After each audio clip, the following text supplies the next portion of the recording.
말씀으로 나는 제목으로 말씀 전하실 때 귀한 은혜 받으시기 바랍니다.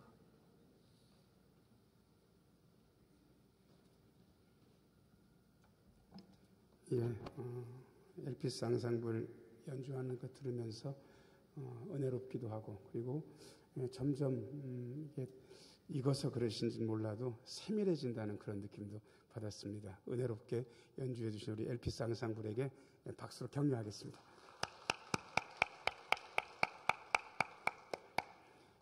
기도하고 하나님 말씀 듣습니다. 은혜로우신 주님, 이 시간 말씀하여 주옵소서. 말씀 들을 때에 주의 영이 우리의 심령 속에서 약동하게 하시고, 말씀을 들으며 하나님의 어떠하심을 마음속에 깨닫는 귀한 시간 되게 하여 주옵소서. 예수님 이름으로 기도합니다. 아멘. 오늘이 사순절 몇 번째 주일입니까? 첫 번째 주일 맞습니다. 사순절에 대한 굉장히 심각한 오해가 교회 안에 팽배해 있습니다. 그것은 사순절은 침울하다, 사순절은 즐겁지 않다라는 오해입니다. 그럴 리가 없습니다. 사순절은 예수님을 많이 묵상하는 절기입니다. 예수님 묵상하면 침울해지나요? 예수님을 묵상하면 마음이 어두운가요? 절대로 그럴 리 없습니다. 어떤 분들은 사순절에 예수님의 고난만 묵상하라고 그러는데 저는 거기에 대해서는 가차없이 반대입니다. 그러실 필요 없습니다. 예수님의 어떤 부분도 여러분들이 마음에 와닿는 부분을 묵상하면 됩니다. 그래서 사순절은 이렇습니다. 자, 저를 따라서 하세요. 사순절은 은혜롭습니다. 기쁘기 한량없습니다. 진짜 좋은 절기. 왜냐 그러면 우리가 예수님 생각을 평소에 많이 하는 것 같아도 그렇지 않습니다. 우리 동네에 사업하는 분들이 많으니까 요즘 무슨 생각하세요? 그러니까 딱 이렇게 하더라고요. 이게 뭐겠습니까? 돈 묵상을 제일 많이 하는 거예요. 제가 아는 목사님 한 분이 외국에 있는 국제학교에 딸을 유학을 보냈는데 그분한테 다른 목사님 물어봤어요. 요즘 무슨 생각하냐 그러니까 요즘 돈 묵상을 제일 많이 한다고. 목사 입에서 나온 얘기입니다.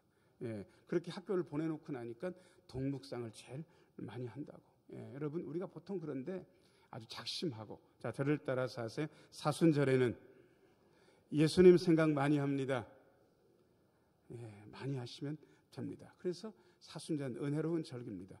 오늘 사순절 첫 번째 주일에 제가 본문으로 고른 말씀은 예수님께서 마귀에게 시험당하시는 그러한 장면입니다. 이 장면을 말씀드리면서 여러분들이 누가복음을 읽으시면 멈칫하는 그러한 순간이 있어야 되는데 너무 편안하게 성경을 보셔서 저는 불만이 많습니다. 일단 1절 읽어보고요. 2절 읽어가면서 말씀을 좀 드려보겠습니다. 같이 한번 1절 읽겠습니다. 시작. 예수께서 성령의 충만함을 입어 요단강에서 돌아오사 광야에서 40일 동안 성령에게 이끌리시며, 성령 충만, 세례 받으실 때 벌써 성령이 충만했잖아요. 그리고 요단강에서 돌아오셔서 광야에서 40일 동안 금식기도 하시면서 성령에게 이끌리셨으니까 너무 좋은 상태. 자, 그런데 2절 읽어보겠습니다. 2절 같이 한번 읽어야죠. 시작. 마귀에게 시험을 받으시더라. 거기까지. 1절 끝에도 유전사님 좀 보여줘. 1절 끝에. 이렇게 붙이면 이렇게 됩니다. 성령에게 이끌리시며, 밑에 줄 여러분들이 한번 읽어보세요. 시작. 이게 연결이 됩니까? 우리 생각에 성령에 이끌리면 마귀한테 시험 안 받아야 되는 거 아니?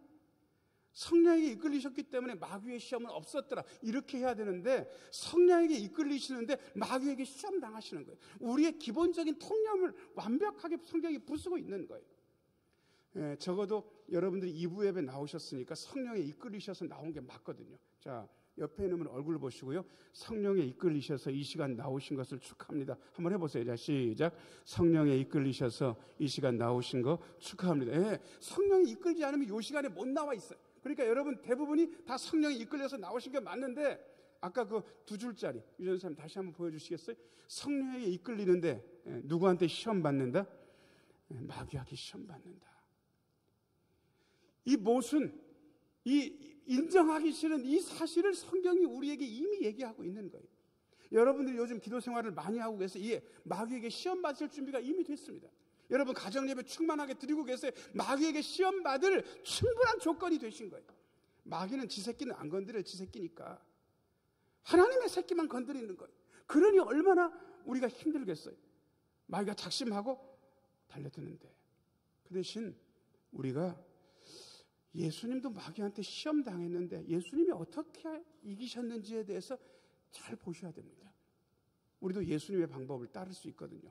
많은 분들이 예수님을 우리의 구원자라고 말하는데 맞습니다. 그런데 예수님 우리의 모델이기도 합니다. 자, 저를 따라서 하세요. 예수님은 우리 신앙의 모델이 되십니다. 예, 예수님처럼 하면 되는 거예요. 예수님처럼 생각하고 예수님처럼 말하고 예수님처럼 기도하는 거예요. 우리의 모델. 예, 그렇게 예수님을 생각하는 거죠. 제가 그래서 오늘 본문 말씀을 세 개로 쪼개가지고 여러분들한테 말씀드리고 싶습니다. 1번입니다. 1번 같이 한번 읽어야 시작. 밥이 아니라 하나님 말씀으로. 여러분, 유대인에게 빵이면 우리한테는 빵이겠습니까? 밥이겠습니까? 예, 근데 제가 이 대지를 몇 번을 썼어요. 성경에 나온 대로 떡이라 그럴까? 아니면 빵이라 그럴까? 아니면 밥이라 그럴까? 제가 밥이라고 쓰는 걸 되게 망설였습니다. 왜냐 그러면 우리에게 밥이 어떤 의미인지를 제가 잘 알고 있기 때문에 그렇습니다. 밥은 그 안에 쌀이 익어가지고 밥 됐다 그 얘기만 있는 게 아니에요. 그 밥 안에 우리의 정서가 들어있어요. 그 밥은 엄마가 해준 우리에게 애정이 들어가 있고 할머니가 고향집에 가면 해주시는 그 할머니의 애정이 들어가 있고 가장에 눈물겨운 애환이 거기에 들어가 있기 때문에 이 밥이란 정서 때문에 제가 밥이 아니라 하나님 말씀으로라고 말하기 싫었어요. 그런데 유대인에게 빵이라면 우리한테는 밥이 맞아요. 한 번만 더 저를 따라서 하세요. 밥이 아니라 하나님의 말씀으로. 예, 3절 읽어보겠습니다. 3절 같이 한번 읽어야 돼. 시작. 마귀가 이르되 내가 만일 하나님의 아들이거든 이 돌들에게 명하여 떡이 되게 하라. 여러분, 예수님이 하나님의 아들 아닙니까? 아들입니까? 마귀가 이걸 모를까요? 당연히 알고 있을까요? 당연히 알고 있어요. 그런데 짐짓 떠보는 거야. 야, 네가 하나님의 아들이잖아. 하나님의 아들이라면 너 지금 굉장히 배고프지? 너 이 배고픈 고통을 계속하는 건 하나님의 아들한테 안 어울려. 그러니까 너 옆에 바로 돌들 봐봐봐. 여러분들이 몇 년 전에 보내주셔서 제가 이스라엘 갔잖아요. 거기 광야에 가봤어요. 여러분들이 아시는 사막과 광야는 다릅니다.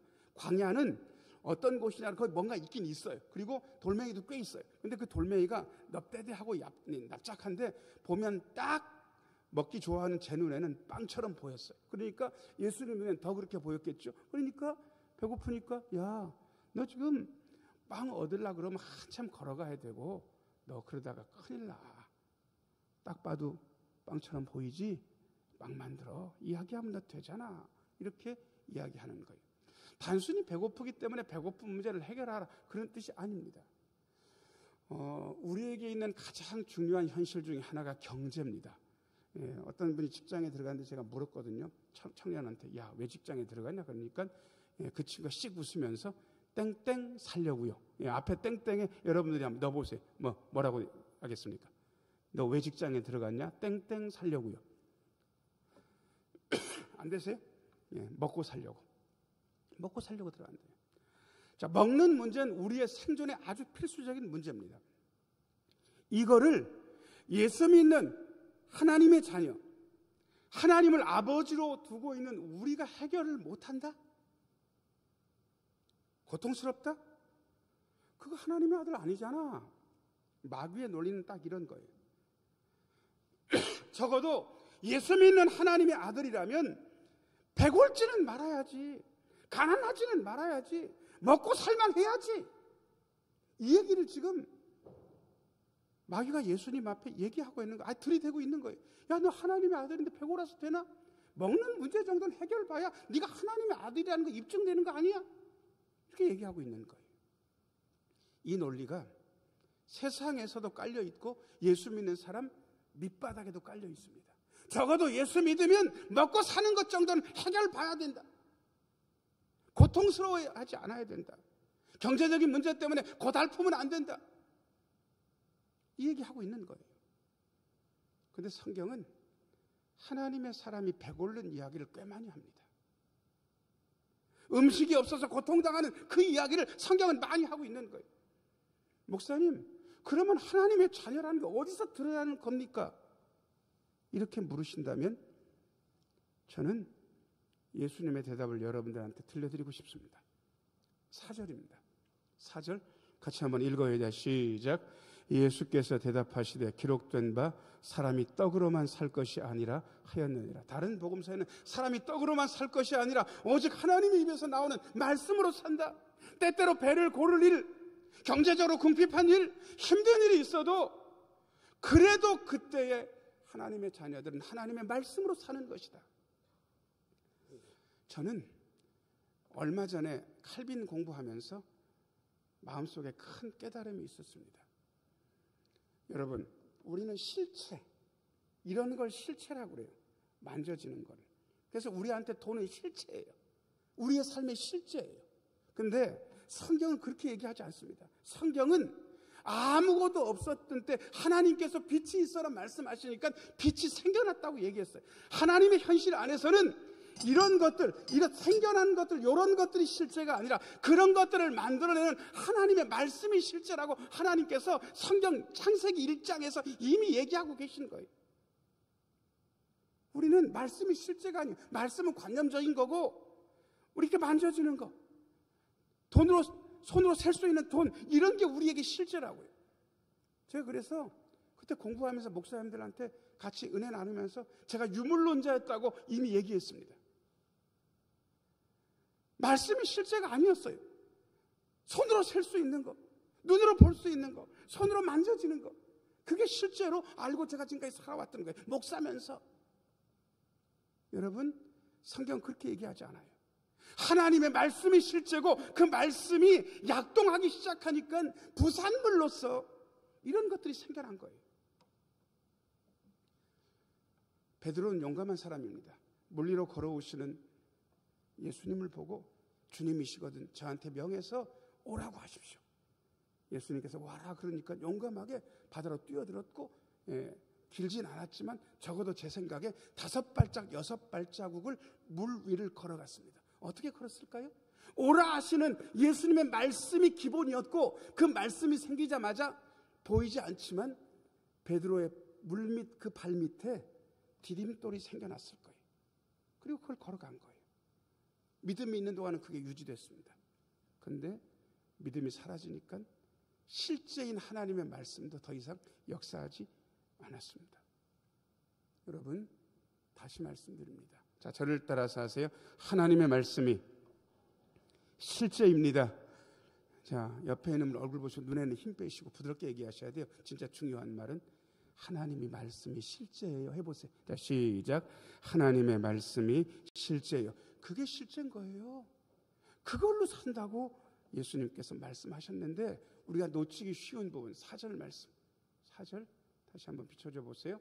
제가 이걸 다시 한번 읽을 테니까 틀리게 읽지 않을 거예요. 대신 제가 어디를 세게 읽는지 여러분 좀 들어봐 주시면 좋겠습니다. 예수께서 대답하시되 기록된 바 사람이 떡으로만 살 것이 아니라 하였느니라. 제가 어디를 세게 읽었습니까? 기록된 바. 사탄하고 마귀하고 대응하시면서 예수님은 딱 하나님의 말씀을 인용하고 계시는 거예요. 성경이 이렇게 돼 있어. 성경이 이렇게 돼 있는 거야. 성경이 이렇게 돼 있는 거야. 여러분, 우리가 어떻게 살아갑니까? 밥심으로 사는 거 아닙니다. 이제 우리 그 말 안 써도 됩니다. 자, 저를 따라서 하세요. 밥이 아니라 하나님의 말씀으로. 하나님 말씀으로. 그 다음 두 번째입니다. 같이 한번 읽어야 돼. 시작. 권세와 영광이 아니라 하나님의 말씀으로. 5절 말씀. 5절 같이 한번 읽어야 돼. 시작. 마귀가 또 예수를 이끌고 올라가서 순식간에 천하만국을 보이며.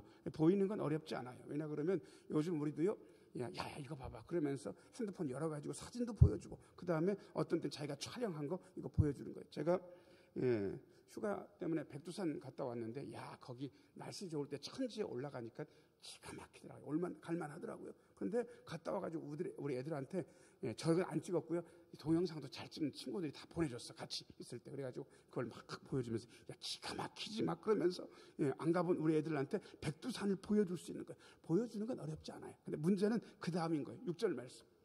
6절 같이 한번 읽어야 돼. 시작. 이르되 이 모든 권위와 그 영광을 내가 내게 주리라. 이것은 내게 넘겨준 것이므로 내가 원하는 자에게 주노라. 제가요 우리나라 말이 쉽지 않다는 걸 여러 번 깨닫는 게 이 내하고 내 때문에 그렇습니다. 왜 그러냐 그러면 내, 너의는 살짝 발음하면 됩니다. 내. 그 다음에 나, 내라고 할 땐 좀 세게 해가지고 내라고 발음해야 되는데 이게 솔직히 얘기하면 아나운서들도 실수를 많이 하고 저도 제 발음이 정확한지에 대해서 확신이 없는 거예요. 그래서 요즘 이걸 어떻게 읽냐 그러면 제가 요즘식대로 한번 읽어봐 드릴게요. 이르되 이 모든 권위와 그 영광을 내가 네게 주리라. 이것은 내게 넘겨준 것이므로 내가 원하는 자에게 주노라. 그래서 너를 보통 뭐라고 한다고? 니라고 그렇게 보통 하여. 그럼 분명하게 들리는 거예요. 자, 그런데 이게 여러분들 6절 저한테도 들으셨고 읽으셨으니까 6절이 참말입니까? 거짓말입니까? 빨리 대답. 또 이것도 1번, 2번으로 할까요? 1번 참말, 2번 거짓말. 정 목사는 늘 뒤쪽에 정답이 있다. 자, 1번과 2번 중에 어느 겁니까? 2번. 왜냐 그러면 마귀는 두 가지를 잘해. 거짓말을 잘하고 사람을 죽이는 짓을 전문으로 해. 요한복음 8장에 보면 마귀가 잘한 두 가지가 있어요. 거짓말하는 거, 사람 죽이는 거. 이 두 가지가 마귀가 하는 짓거리인데 우리는 이 두 가지를 안 하려고 애를 쓰면 되는 건데 여러분 일단 거짓말을 어떻게 치냐 그러면 이 모든 권위와 영광을 일단 보여줬잖아요. 내가 너한테 준다. 여러분 지금 여기서 말한 내는 마귀입니까? 마귀입니까? 예, 네게 주리라. 네는 누굽니까? 예수님. 여러분 예수님이 하나님 아들 아니에요? 아들 하나님. 세상에 마귀가 아들 하나님한테 내가 네한테 준다고 얘기를 하니 말이 되는 얘기를 지금 하고 있는 겁니까 지금? 여러분 마귀가 하나님한테 내가 당신한테 준다고 하나님 이 거짓말을 뻔뻔하게 치는 거예요. 네 번째 줄 같이 한번 읽어보겠습니다. 시작. 이것은 내가 내게 넘겨준 것이. 이것은 내게 넘겨준 거다. 하나님이 나한테 넘겨준 것이다. 마귀가 이렇게 얘기하는 거예요. 여러분 성경 어디를 봐서 하나님께서 세상 전체 권세와 영광을 마귀한테 주셨다는 이야기가 한 번이라도 나옵니까? 그런 거 없어요. 새빨간 거짓말. 내가 원하는 자에게 준다. 7절도 읽어볼까요? 7절. 자, 같이 한번 읽어야 돼. 시작. 그러므로 내가 만일 내게 절하면 다 내 것이 되리라. 이렇게 읽으니까 이게 그러면 내가 내게 이게 제가 누군지 잘 모르겠는 거예요. 제가 현대식으로 요즘 젊은 애들 읽는 식으로 다시 한번 읽어봐 드릴게요. 네가 만일 내게 절하면 다 네 것이 되리라. 여러분 딱 와닿죠. 여러분 지금 마귀가 창조주이신 아들 하나님한테 나한테 절하면 내가 네한테 줄 거야. 네게 될 거야.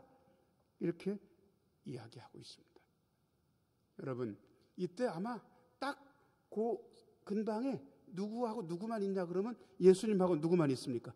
마귀만 있는 거예요. 자 그러면 혹시 예수님께서 이 꼬드기 위에 넘어가가지고 마귀한테 절을 하면 누구만 알겠습니까? 마귀는 일단 알고 누구만 알아요?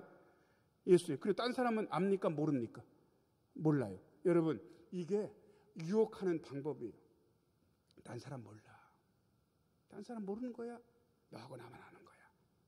그리고 한 번이면 돼. 두 번도 너한테 요구 안 할 거야. 단 한 번이라는 유혹, 아무도 알지 못한다는 유혹, 이게 우리를 멍들게 합니다. 한 번은 한 번으로 끝나지 않습니다. 모르기는요, 하늘이 알고 땅이 알고 네가 알고 내가 알고 다 알고 있는데요. 여러분 그 한 번에 넘어가시면 안 됩니다. 자, 저를 따라서 하세요. 단 한 번에 넘어가면 안 됩니다. 예. 자, 저를 따라서 하세요. 아무도 모른다는 말에 넘어가면 안 됩니다. 예. 여러분 원하는 것을 얻기 위해서 단 한 번 아무도 보는 사람이 없어. 원하는 것을 얻을 거예요. 아니요. 그 길은 마귀의 길입니다. 속아 넘으시면 안 됩니다. 저는 단 한 번뿐이면 돼. 여기에 속은 사람 많이 알고 있습니다. 아무도 보는 사람이 없다. 거기에 속은 사람도 많이 있다는 사실을 알고 있습니다. 여러분 속으시면 안 됩니다. 8절 말씀 읽어보겠습니다. 8절 같이 읽어야 돼. 시작. 예수께서 대답하여 이르시되 기록된 바 주 너희 하나님께 경배하고 다만 그를 섬기라 하였느니라. 아멘. 자, 저를 따라서 하세요. 우리는 하나님만 섬깁니다. 예, 여러분 하나님만 섬기는 거예요. 일제치하에 많은 이들이 목숨이 아까워서 신사참배했습니다. 우리 교단도 예외 없었습니다. 딱 한 교단, 고신 교단만이 끝끝내 견뎠고 많은 순교자를 낳았습니다. 그리고 시간이 지나서 우리 교단 전체가 하나님 앞에 통회 자복했습니다. 잘못된 일이었다고. 하나님께만 드릴 경배를 신사에 참배했다고 용서를 빌었습니다. 그리고 고신 교단도 다른 교단들을 인정해 줬습니다. 당신들이 회개한 것을 인정해 준다. 여러분, 참혹한 기억이 우리에게 있기 때문에 우리는 이 이야기를 한 번 더 외쳐도 됩니다. 자, 저를 따라서 하세요. 오직 하나님만 섬깁니다. 네, 하나님만 섬기는 거예요. 이게 성경 말씀에 나와 있는 거예요. 그래서 기록되었을 때. 자, 저를 따라서 하세요. 권세와 영광이 아니라 하나님의 말씀으로. 예, 제가 두 번째까지 밥이 아니라 하나님 말씀이다. 권세와 영광이 아니라 하나님 말씀이다. 세 번째입니다. 세 번째. 같이 한번 읽어요. 자, 시작. 과시하는 기적이 아니라 하나님의 말씀으로. 예, 9절 말씀 읽겠습니다. 9절 같이 한번 읽어요. 자, 시작. 또 이끌고 예루살렘으로 가서 성전 꼭대기에 세우고 이르되 내가 만일 하나님의 아들이거든 여기서 뛰어내리라. 여러분, 성전 꼭대기, 이때 당시에 성전 헤롯 성전이었는데 헤롯이 이스라엘 사람이 아니잖아요. 에돔 사람 아니겠어요. 그래서 스트레스가 많아요. 그래서 자기의 통치의 정당성을 자기의 혈통 가지고는 입증을 못하니까 어떤 방법을 썼냐 그러면 성전을 멋들어지게 지어주는 거예요. 야, 헤롯 대단해. 옛날 다윗 솔로몬 성전, 수르바벨 성전보다 규모에 있어서 어마어마한 거 지어주고 있다. 이걸로 하나 퉁쳐보려고 계속해서 성전 공사를 수십 년 동안 이미 진행되고 있어요.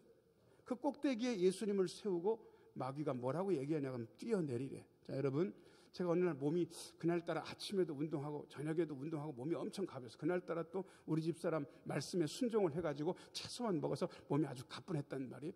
나 5층쯤 되는 옥상에 올라가서 몸을 팍 슈퍼맨 포즈를 하고 뛰어내리면 제가 하늘을 날겠습니까? 떨어져 죽겠습니까? 얘기를 해보세요. 떨어져 죽는 거예요. 넉넉하게 죽지 않겠습니까? 그게 정상인 거예요. 정상. 사람은 떨어진다. 근데 뭐라고 마귀가 얘기하냐 그러면 10절 말씀. 10절 같이 한번 읽어야 돼. 시작. 기록되었으되 하나님이 너를 위하여 그 사자들을 명하사 너를 지키게 하시리라 하였고, 이게요 나중에 시편 91편 읽어보면 이게 인용된 말인데 비슷하게 나오긴 나와요. 지킨다는 말을 하긴 해요. 자, 11절 말씀도 읽어보겠습니다. 11절 같이 한번 읽어야 돼. 시작. 또한 그들이 손으로 너를 받들어 내 발이 돌에 부딪히지 않게 하시리라 하였느니라. 나중에 시편 91편 11절 12절 읽어봐도요 대단히 비슷하다는 느낌을 여러분들이 받으실 거예요. 근데 살짝 왜곡되어 있습니다. 이게 어떻게 왜곡되어 있냐 그러면 우리가 정상적인 인생길을 걸을 때 하나님께서 하나님의 천사들을 우리에게 보내주셔서 발이 돌에 부딪히지 않게 하신다. 하나님이 보호하심이 있으면 그렇다라고 이야기하고 있는 거예요. 그 시편에 보면. 그런데 지금 어떻게 마귀가 왜곡했냐 그러면 네가 성전 꼭대기에서 뛰어내리면 하나님의 천사가 나타나서 밑에서 너를 받쳐서 네 발이 땅바닥 돌에 부딪히지 않게 하신다라는 식으로 왜곡시킨 거예요. 성경을 인용하는 게 나쁜 습관은 아닙니다. 그런데 잘못된 방식으로 성경을 인용하는 사람들이 꽤 많이 있어요. 이단들이 보통 그래요. 성경 말씀을 막 갖다 대는 거예요. 몇 장 몇 절 그러면서. 근데 희한하게 해석을 하고 있는 거예요. 제가 얼마 전에도 얘기한 적이 있거든요. 이상한 생각을 가진 분하고. 근데 그분이 목사님, 성경은 비유가 아니겠습니까? 이렇게 말하면 상당히 의심스러워. 성경은 비유다라고 하면 틀려요. 성경 안에 비유가 많이 있다. 그것도 별로 좋지는 않은데 정확하게는요. 성경에는 비유가 나온다가 정확한 거예요. 성경 전체는 비유다. 누가 그런 소리 합니까? 틀린 얘기거든. 근데 그렇게 얘기하고 있는 거예요. 그러면서 말씀을 요상하게 해석을 해가지고 몇 장 몇 절에 이렇게 되는데 이거 이런 뜻이 아니겠냐고. 아니, 그런 식으로 해석하면 큰일 나는 거예요. 지금 마귀가 성경을 왜곡해서 인용하고 있는 거예요. 보통 그 비유에 대해서 아주 혹하는 분들이 많은데 비유는 굉장히 해석을 잘해야 됩니다. 자, 제가 예전에 굉장히 유행했던 어떤 문구를 알고 있는데 여러분들 이걸 아시는지 모르겠어요. 굉장히 유명한 문구입니다. 이걸 아시는 분들은 요즘 사람은 아니고 옛날 분일 가능성이 굉장히 큽니다. 원숭이 엉덩이는 이 아시는 분들 여기 앉아 있는 거예요. 원숭이 엉덩이는 빨갛다. 그럼 다시 할까요? 빨간 건 사과는 맛있는 건 진짜 옛날 분들인 거예요. 바나나는 긴 건 기차는 빠른 건 이게 여기까지 오면 어떻게 되냐고 원숭이 엉덩이는 비행기가 되는 거예요. 진짜로 신천지에서 장막성전에서 이런 식으로 성경을 오해하고 있는 거예요. 원숭이 엉덩이는 빨개부터 시작했는데 나중에는 비행기가 나오는 거예요. 그래서 나중에는 원숭이 엉덩이가 비행기가 되는 이 놀라운 일들이 일어나게 되는 거예요. 거기서는 이거를 그런 식으로 성경을 푼다? 말도 안 되는 이야기. 어디 성경에 우리가 성전 꼭대기에서 뛰어내리면 하나님께 천사를 보내서 받쳐주셔서 실족사 안 한다고 그렇게 돼 있는 성경 구절이 어디가 있습니까? 지들 마음대로 해석하는 거지. 예수님께서 더 이상 말씀하지 않으셔요. 12절 말씀 읽어보겠습니다. 시작. 예수께서 대답하여 이르시되 주 너희 하나님을 시험하지 말라 하였느니라. 야, 꼭대기에서 뛰어내려서 하나님 나를 죽일까 살릴까 그런 거 시험하는 거 아니야. 이거 성경 말씀. 하나님은 경배의 대상이지 시험의 대상이 안 됩니다. 자, 저를 따라서 하세요. 우리 하나님은 시험할 대상이 아니라 경배할 뿐입니다. 우리 하나님 시험 대상 아니에요. 경배할 뿐이지. 여러분, 그리고요, 솔직히 하나님이 받들어서 예수님이 두둥실 천천히 내려와가지고 상성 꼭대기에서 실족사 안 했다고 사람들이 보게 되면 우와, 저 양반 대단한 양반이다. 슈퍼맨의 영을 힘입었다. 뭐 그렇게 해서 막 예수님을 띄우고 나면 예수님의 사역이 제대로 되기나 하겠냐고. 근데 요즘요, 교회에 자꾸 과시하는 기적을 요구하는 그러한 움직임들이 있습니다. 교회는 그런 거 보여주는 데 아닌데, 교회는 과시하는 기적이 아니라 오로지 하나님의 말씀에 순종하는 공동체라는 사실을 보여주는 게 전부인데 그런 거 얘기 안 하고 과시하는 기적, 입증해. 아니요, 그 입증은 우리가 하는 게 아니거든요. 밥이 아니라 하나님의 말씀으로 살아가는 거예요. 권세와 영광이 아니라 하나님의 말씀으로 사는 거예요. 과시하는 기적이 아니라 하나님의 말씀으로 우리는 살아요. 이게 예수 믿는 사람들이 사는 방식이에요. 제가 보통 1, 2, 3, 삼지창 설교를 많이 하는데 요즘 추세를 보니까 세계를 얘기해도 세계를 다 기억하는 분이 없다는 사실을 이미 심리학자들이 알려줬습니다. 그래서 오늘은 뒤에 여러분들이 기억하시라고 딱 2개만 썼습니다. 1번, 2번. 1번. 같이 한번 읽어요. 자, 시작. 마귀는 늘 유혹합니다. 여러분들이 하나님의 자녀라면 더 그럴 겁니다. 2번 같이 한번 읽어요. 자, 시작. 그러나 우리는 하나님의 말씀으로 이길 수 있습니다. 자, 저를 따라서 하세요. 하나님 말씀으로 이깁니다. 한 번만 더요. 하나님 말씀으로 이깁니다. 한 번만 더요. 하나님 말씀으로 이깁니다. 은혜로우신 아버지 하나님, 마귀가 늘 우리를 유혹하고 시험하지만 언제나 하나님 말씀으로 이기게 하여 주옵소서. 승리의 간증거리들이 이어지게 하여 주옵소서. 예수님 이름으로 기도합니다. 아멘.